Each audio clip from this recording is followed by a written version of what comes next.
Episode number 2 with professional adventurer Andrew Skurka.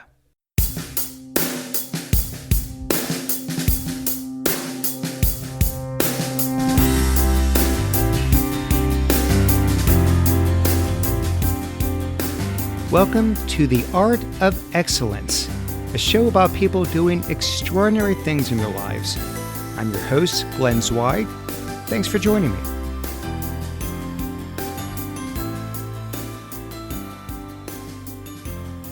My guest today is Andrew Skurka.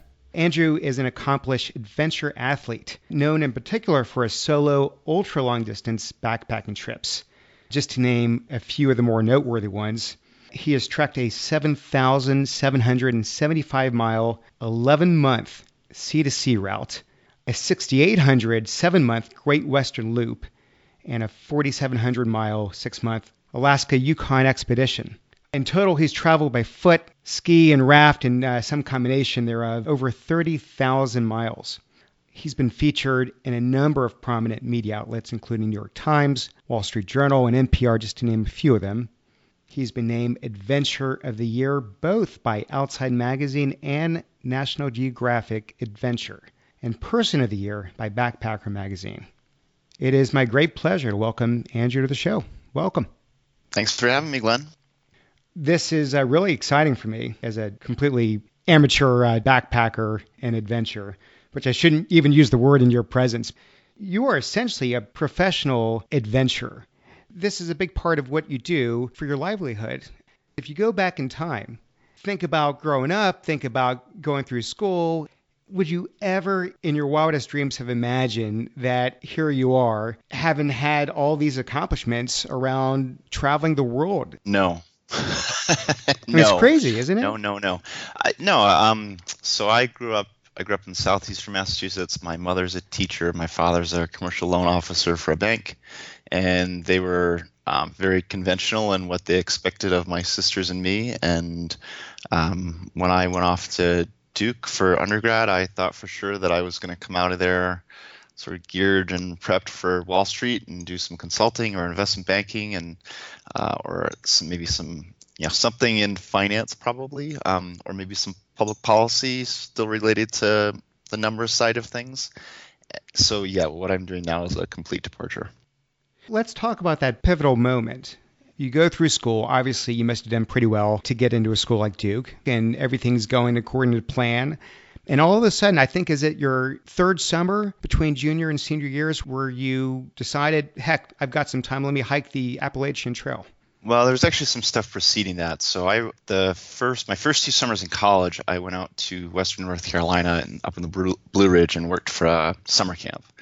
And every day I was rock climbing and mountain biking and caving and rafting and trail running before the kids got up. And there was that. And then I think the other sort of experience or factor there was that I was surrounded by people who were living much more spontaneously, pursuing happiness over all else. Like the financial part of life didn't matter to them. They're living out of vans and working seasonally, and then they would spend like 3 months climbing a Joshua tree. And so it was sort of this exposure to this alternative lifestyle that also was a big deal. So that was my first 2 summers in college. And I started, when I would go back to Duke each fall, I would kind of have to reconcile this experience that I just had with the culture at Duke, which is we're going to be the leaders of tomorrow kind of thing. I at some point made the decision that I was going to make my own decisions. I was an adult, and yes, I was having pressure from peers and parents and relatives to continue to pursue this very conventional path, but I wanted to do something else, and I saw that I was at this unique stage in life where I could make decisions as an adult, but I didn't have any of the trappings of an adult, like a mortgage or a spouse or kids or a career, or even for that matter, just overhead expenses that you seem to acquire as you get older. So I hiked the Appalachian Trail, and that was kind of once I did that, there was no coming back. I was like firmly on the dark side. You were hooked? Yeah, pretty much. And I thought maybe at the time that I would hike the Appalachian Trail and that would be the end of it, that I would like get it out of my system, but all that it really did was make me want to do more. And so when you said, okay, this is an experience unlike any other. I want to find a way to create a path toward doing these adventurous outdoor activities. Were you thinking, okay, I'll do this for a diversion for a year or two, just like people go to the Peace Corps, and then I'll come back, get a quote unquote normal traditional job or go to graduate school? Or did you somehow say, I'm going to figure out a way to turn this into a way to make a living for myself? I think that was kind of the thought at the time, that it would be a diversion, that I would come back and have to at some point face reality. But over time, I started being presented with these opportunities to make a little bit of income from my hiking. So, like, I remember the first time I was ever asked to present somewhere. It was a store in Minneapolis called Midwestern Mountaineering, and they put on this big expo twice a year. And they offered to fly me in and pay me like $150 to speak at their expo. And it's like, sweet, I'm there. And nowadays it would be a challenge to justify flying to Minneapolis for $150, but at the time it seemed awesome, and I just was sort of so thrilled with I was flattered with the opportunity that I just jumped on it. So, and put this in context too, I'm my early 20s and I still have no expenses. I mean, I'm sure you get one too, the statement from the Social Security Administration every year where it states your income for each year.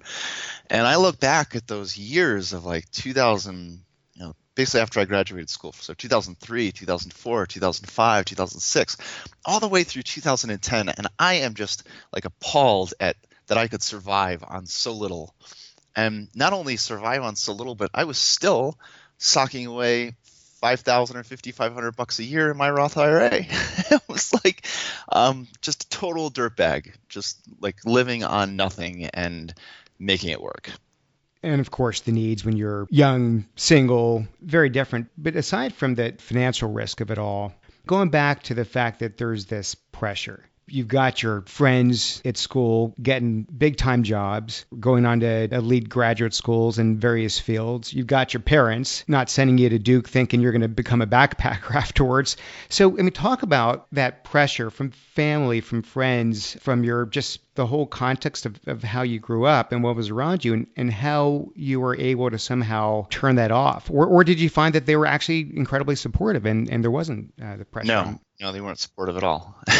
They thought I was, pissing away an opportunity to do something real with my life. That this was not part of the plan. And this was, my parents, my classmates didn't really know what to make out of it. I'd always been an eccentric, unique kid in high school and college, so I think that kind of fit the pattern. Parents, relatives, mentors from high school, they just were like, why you're at Duke, your parents are shelling out all sorts of money for you to be there, you've been sort of given this gift and you're just gonna go be a dirtbag. Like, that's not. So yeah, it was an exorbitant amount of pressure. I remember some really tense family gatherings when I was in college, where my mom was just super upset about what my plans were for my next trip, and it couldn't even be discussed as how intense it was. And again, I made this decision at some point that this was my life, and that if I was financially independent, I could make my own decisions. And in hindsight, I was right on. I didn't ever have a real job in my 20s. I don't think most people would still say what I do is a real job. And I don't feel like I was set back at all by the fact that I spent my 20s experiencing life. Because I know a lot of, I get contacted often by people who, it's something to the effect of, boy, I wish I had done what you did when I was young. And here they are, they're now in their 50s, and they finally they kind of did the reverse of what I did. They started life early. So they got the job out of college, they had the kids, they got married, bought the household, the whole thing. And now they're in their 50s, early retirement, and now they're going to go hike the Pacific Crest Trail, which that's a fine way of doing it too, but that's a long wait. It's a long wait, and who knows what happens over that time. Now, you graduated to some degree in the wake of 9/11, so I don't know how robust the economy was. Oh, it wasn't good. That was definitely a driving factor in some of it too. Just that when I came into Duke, so this would have been 99. This was like peak.com, and The seniors that I knew, they would have like a half a dozen job offers, and the juniors who were going to be seniors the next year, all of them had internships paying like $25 an hour, and then boom.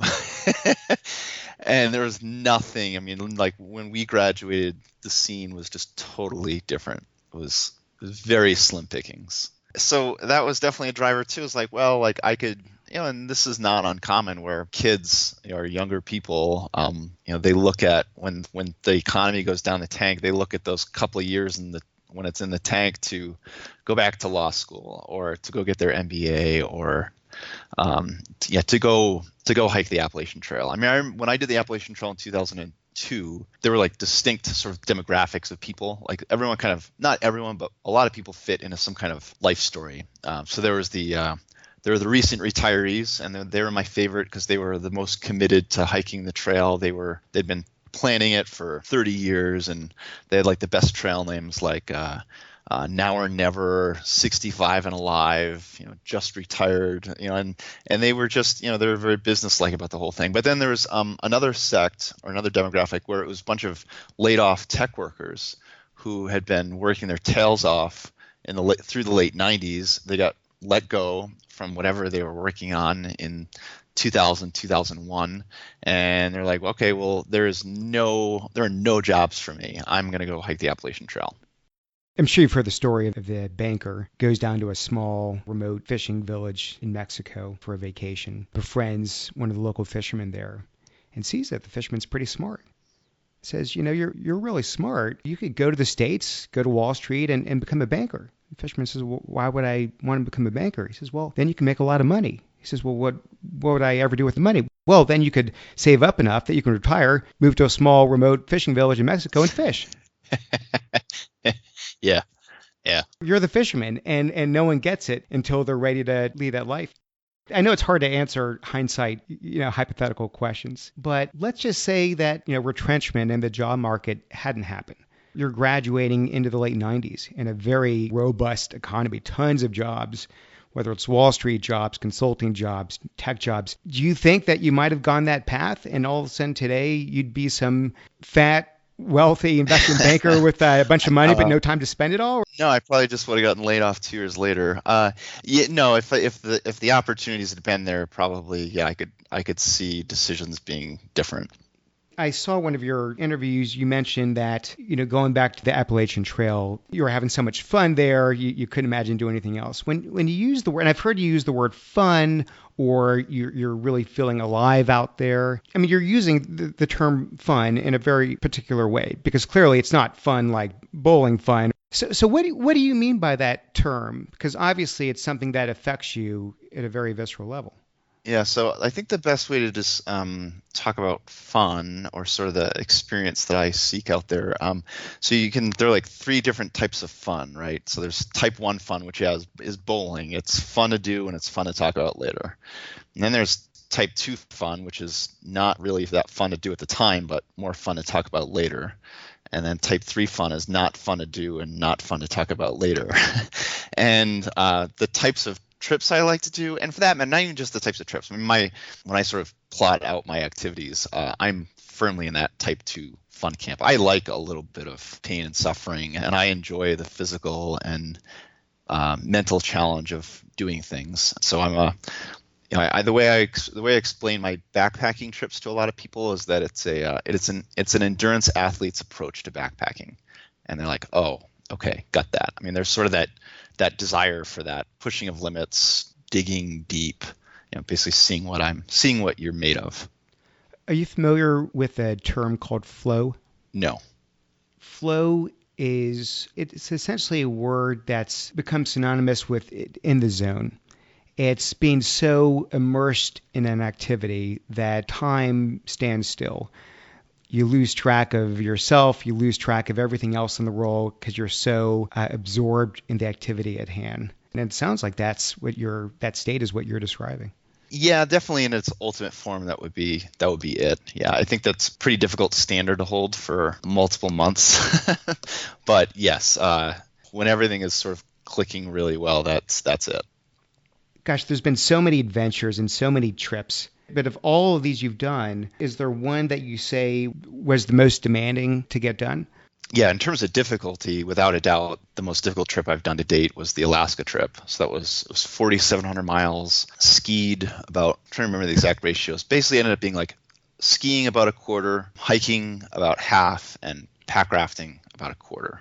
So it took me 6 months. It was this big loop around Alaska and the Yukon.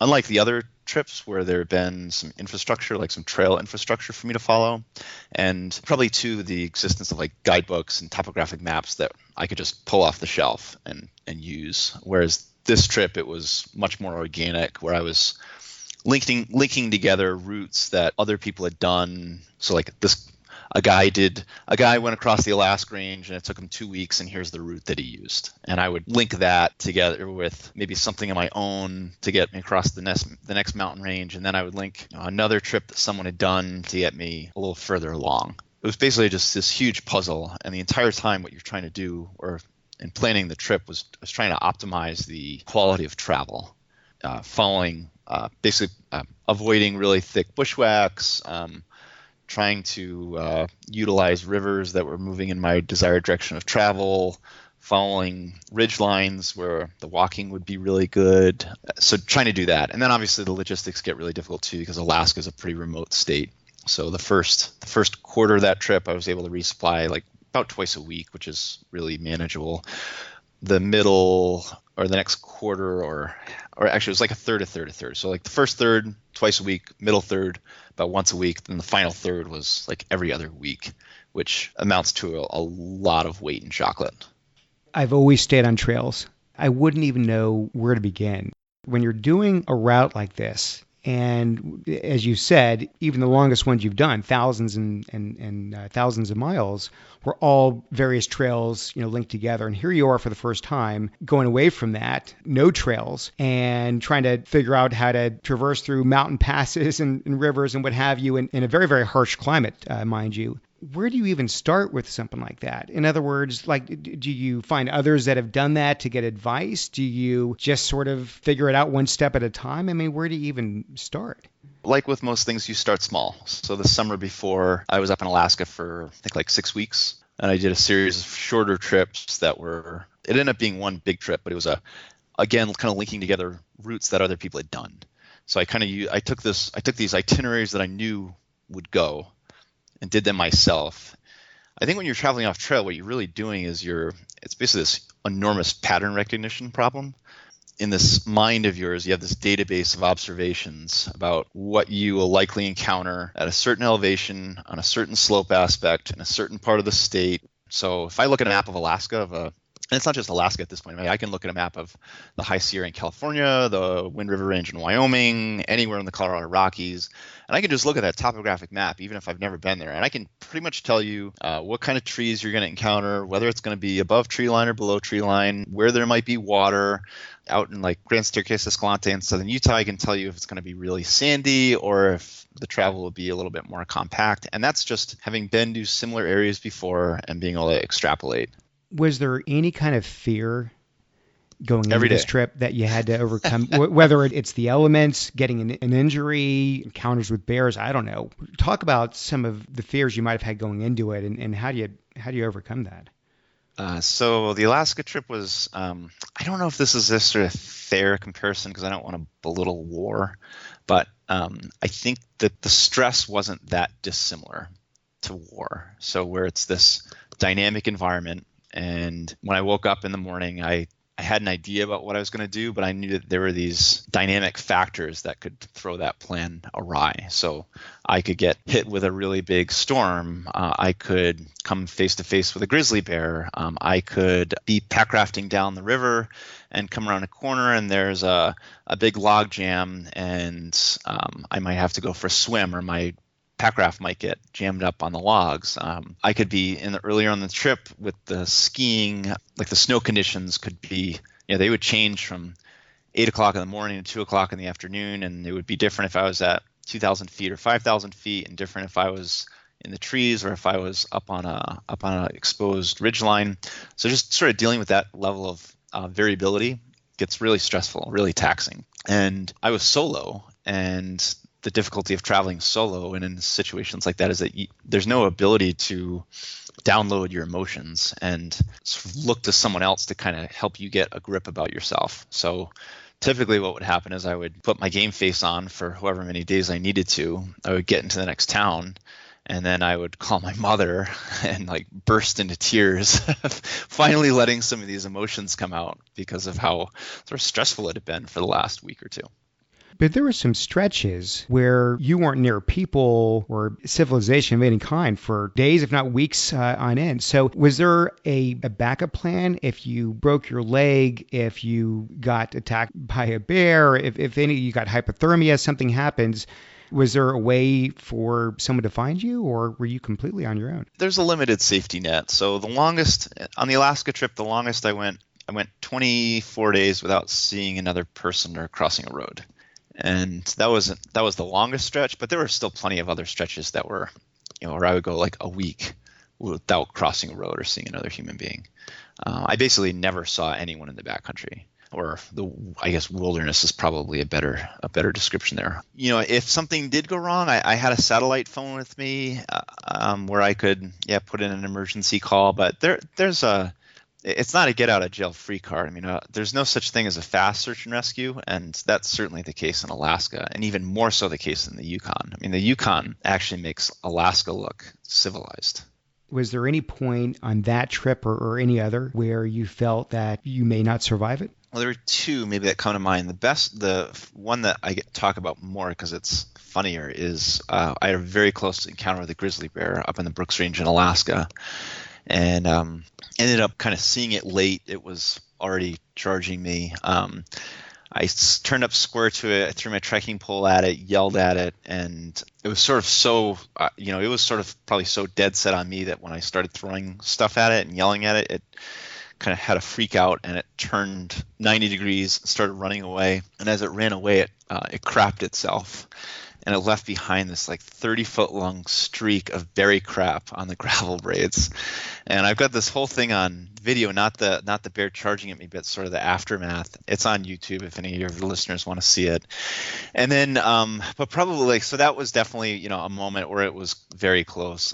The only situation that I felt like I put myself into unnecessarily was along the Lost Coast. This big storm rolled in, and I knew it was going to stick around for a couple of days, and I had to make a decision about whether I wanted to get across this bay, which was like a mile wide, or if I was going to have to like just hang out along the shoreline for 2 days until the storm kicked out. And I went for it, and I'm not sure that was the smartest of things. When you're exposed like this and you've got the close encounter with the bear, you've got something physically you've got to do, you've got the elements. I think you were in negative 30-degree temperatures, in Alaska, which could kill you by itself. When those moments are happening where you feel that really heightened risk, do you say to yourself, think to yourself, well, if it ends this way, I couldn't imagine doing anything else and it would all have been worth it? Or do you say, what the heck am I doing out here?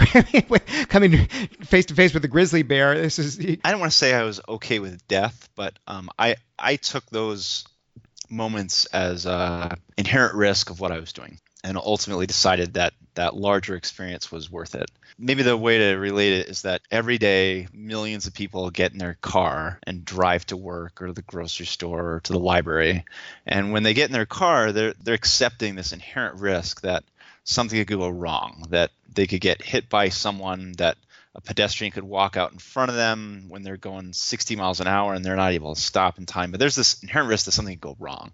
And I similarly accepted that inherent risk of what I was doing. And if you're not okay with it, you go home. So part of what you talked about when you went from doing the marked trails to putting together this Alaskan expedition, as crazy as it sounds when you're trekking for thousands of miles on these trails, but you had sort of gotten comfortable and that you felt that you needed to get out of your comfort zone. Yeah. So is that sort of a theme of your life, that whenever things get too comfortable, you feel like I need to up the game somehow and do something to push the boundaries, push myself? Talk about that. Yes. So I get bored with things that I've already done. What happened with the marked trails, I did the Appalachian Trail, and that was really challenging. Up to that point, it had been the hardest thing I'd ever done in my life. And then I went and did that sea-to-sea trip. So that was 7,800 miles, so several times longer. I spent winter out in the trail. I snowshoed for 1,400 miles. That was the hardest thing I'd ever done in my life. Then a year and a half after the finish of that, I did this big trip around the American West, and that was 7 months, and I averaged 33 miles a day for 208 days. And that was the hardest thing I'd ever done in my life. But at no point, like after that Great Western Loop, did I ever go like, oh, I'm going to go back and hike the Appalachian Trail. Like that was just, there was never any thought to that. It'd be like 12th graders saying like, oh yeah, I'm going to go back and just repeat 8th grade. And nothing against the Appalachian Trail. It served a purpose at the time. It was a really valuable experience for me, but I'm not interested in that experience anymore. And nowadays my life has changed since my last big trip in Alaska.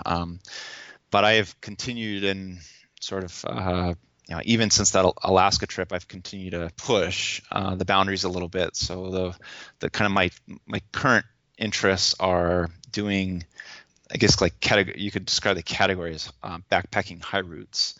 They're largely off-trail, point-to-point trips that just encompass a single topographic feature, and the entire time from start to finish, it's just awesome. So there's no, like the problem with doing something like the Appalachian Trail or the Pacific Crest Trail is that you hike for a week through like okay terrain, and then you get to something really good, and you're there for like a week. And you hike through it, and then at the other end of that's something that's really good. You hit another stretch that's like it's okay, and then finally you hit something really good again. If now when I look at that experience, so I'm married, I own a home, I'm a small business owner.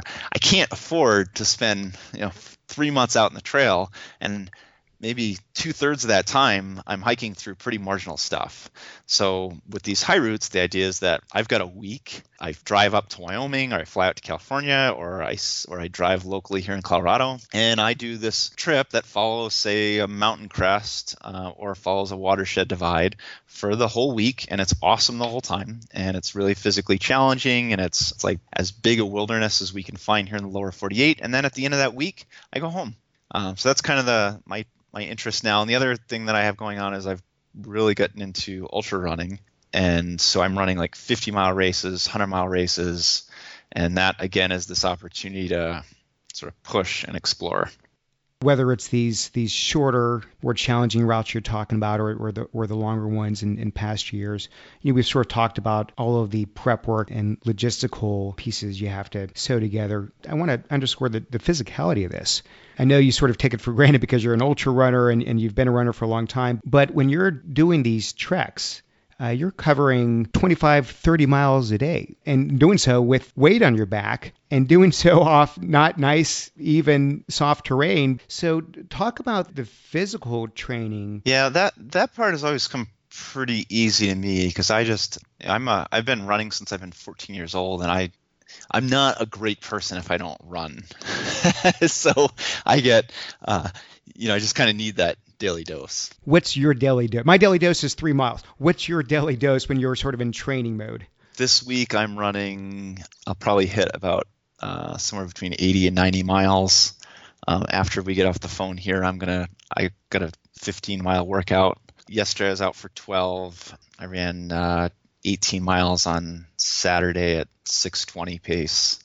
So yeah, that's kind of where I'm at. I run regularly, or every day pretty much, and then it makes the adjustment to backpacking pretty easy. Andrew, you're extremely goal-oriented, clearly.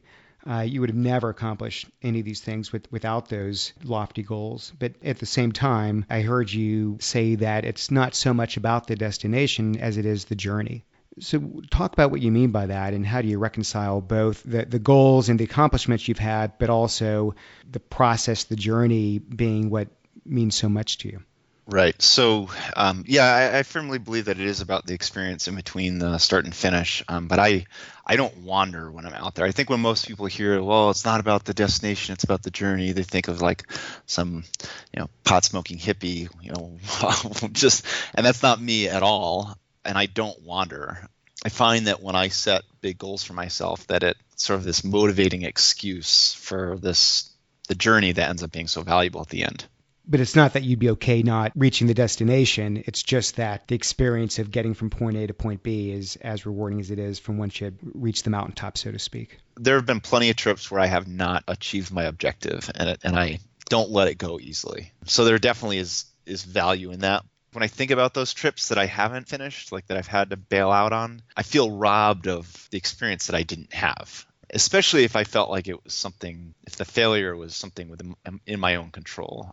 And so, for example, I'm thinking of a couple of trips, 2014, 2015.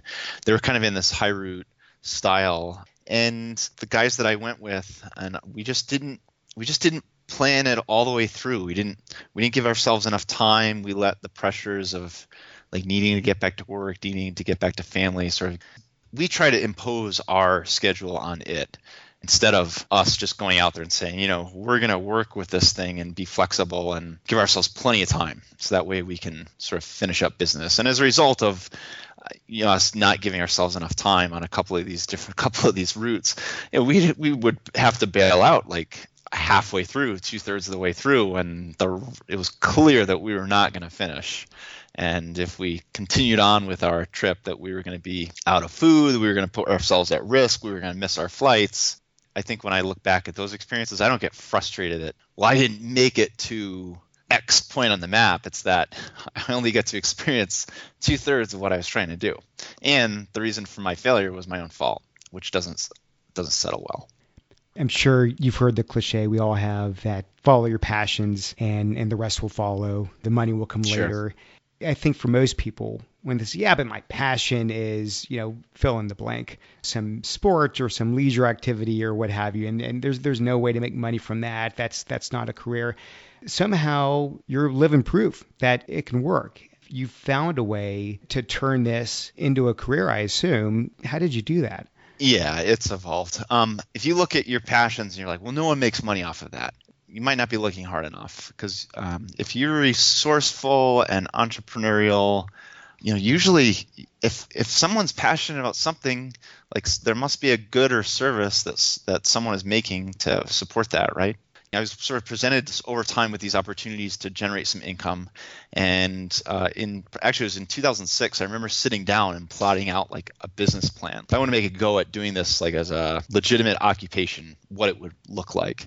I was spot on. So that was 11 years ago. And basically all of the opportunities for income that I identified back then, I have tried over time. Some have proven longer lasting than others. This isn't just like a sustainable lifestyle, which is what it was through my 20s. I mean, at this point, it's a legitimate occupation where I own a home and my wife and I live reasonably comfortably. I'm probably not making as much as I would if I had gotten that investment banking job right out of Duke. But hey, I'm pretty happy. So that goes a long way. Open the curtain a little bit. Of your income, how much comes from sponsorships versus speaking? I know you're also a guide. So the exact sources of my revenue or income change every year. I get some of these kind of go in cycles. So for example, this spring I have the second edition of my book coming out. This book is basically it's a gear guide and basically instructs you how to pick the right equipment for your backpacking trip. And so it first came out in 2012. So I had no income from it in 2011, even though I wrote it in 2011. 2012, I was on the road for 2 months giving slideshows and clinics. I gave like 47 events in 55 days. So I was generating income from all of those speaking events. I was generating income from selling the book, and then the book was selling pretty well in other places, so I was generating some royalties from that. But then, after 2012, just sort of over time, it's been pretty steady, but it hasn't grown since then. But now with the second edition, like the book will generate more income for me this year than it has in the past couple. So that's a good example. And then I used to do a lot of public speaking. So I would go and present for Boy Scouts or for an outdoor nonprofit like a trail association or for an outdoor retail store. And that was okay, but it involved a lot of travel. And I realized that I could make a similar amount of income without having to travel as much, which makes life at home a lot easier, and it's also a lot less stressful on me. So I started investing more into online content. So if you go to my website, you'll find a lot of instructive content on backpacking, like gear reviews and skill tutorials and trip reports and gear lists. So there's a couple of different ways I have been able to monetize that online content. And then I also started writing some guidebooks. So I sell those as digital downloads. Someone can go onto my store and download one of these guidebooks for like some of these high routes I was talking about earlier. And then 2011, I started guiding trips on my own, and that was a huge part of my livelihood through like 2015. And it kind of became this monster where I think I ended up being really good at guiding trips, but I was guiding 70 or 80 days a year. I would offer, 2 years in a row, I offered 17 trips and had like 150 clients, and every single trip was sold out. You were too good at yeah, I was too good. So, I was spending 80 days away guiding trips, making very good money, but 80 days away is a lot. Especially because like if I'm already away for 80 days, like how many more days can I be like, hey honey, I would really like to go for a week-long backpacking trip in Montana by myself. Like, can I get another week? And that gets tough. I mean, I guess you could have said, well, let me build up that business to the point where I don't need to be personally the one guiding all of these. Then it takes time away from all these other. Yeah, I looked into that, and at that point, I'm outsourcing quality control. Now I have employees, which makes the administrative stuff that adds a load, and I would have to spend probably a year or two training people to put them in position that the organization would run by itself. And when I looked at how I could spend that time, like if I was going to commit to that, well, what else could I do with that time? And when I looked at that, there were other more promising opportunities. It sounds like you built a really successful business out of this.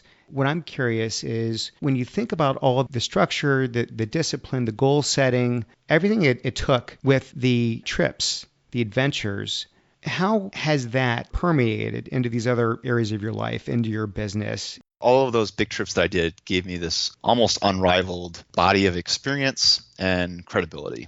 So I was able to sort of leverage that, if you will, into say guiding trips. So when someone would look at say two competing organizations, they'd be like, well, I could go out with Andrew Skurka, like the guy I read about in National Geographic magazine, or I could take a trip with this other organization that hires some college kids to guide their trips for the summer. At least I would think that would be a pretty clear decision. That really helped. I think that the organizational part of my trips, like sort of, and that was always there. I look back at what I did in high school and like the way that I would structure my training, and in college, like again, sort of this being pretty regimented kid, that was always there. So I don't feel like that was something like that I developed. Who would you say has been the greatest influence in your life?